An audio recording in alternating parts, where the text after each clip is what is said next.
निःशुल्क रूप से मिलनी चाहिए। क्योंकि एक बार को आप सोचिए, आखिर उस बच्चे की गलती क्या होती है जो एक गरीब घर में पैदा होता है और उसको बेहतर शिक्षा से वंचित होना पड़ता है। शिक्षा के सामने एक पैसे की दीवार खड़ी है, जो जितनी ऊंची दीवार लांघ सकता है, जो जितना अधिक पैसा शिक्षा पे खर्च कर सकता है, वो उतनी बेहतर शिक्षा पा सकता है। लेकिन अगर एक देश एक है, लोकतांत्रिक देश है, तो शिक्षा भी सबको एक समान रूप से तो मिलनी ही चाहिए।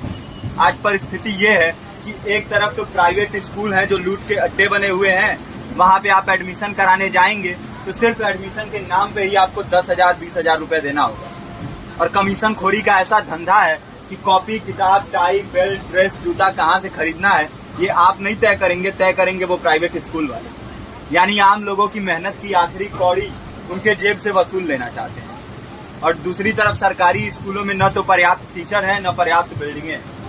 2019 का ही ये पुराना आंकड़ा है कि हर 100 में से 52 स्कूलों में या तो एक टीचर है या 2 टीचर हैं। और उन्हीं टीचरों के ऊपर जिम्मेदारी थोप दी जाती है कि जनगणना करो, मतगणना करो, पशुगणना करो, तमाम काम करवाए जाते हैं। और 19 के बाद से तब से कितने टीचर रिटायर हुए होंगे और 18 के बाद से कोई टीचर की वैकेंसी भी नहीं है। आप खुद भी सोच सकते हैं ये परिस्थिति और कितनी बिगड़ी हो। इसीलिए हम लोग ये मांग उठा रहे हैं, चाहे कोई राष्ट्रपति का बच्चा हो या किसी मजदूर का, सबको शिक्षा एक समान मिलनी चाहिए और निःशुल्क रूप से मिलनी चाहिए। प्रेमचंद ने अपने दौर में भी कहा था कि एक सभ्य समाज में ऊंची से ऊंची तालीम मुफ्त होनी चाहिए और इसका पूरा खर्च गवर्नमेंट को उठाना चाहिए। क्योंकि हमारे देश को फौज से ज्यादा आवश्यकता तालीम की है। और शिक्षा से जुड़ता हुआ ही दूसरा मुद्दा हम लोग उठा रहे हैं।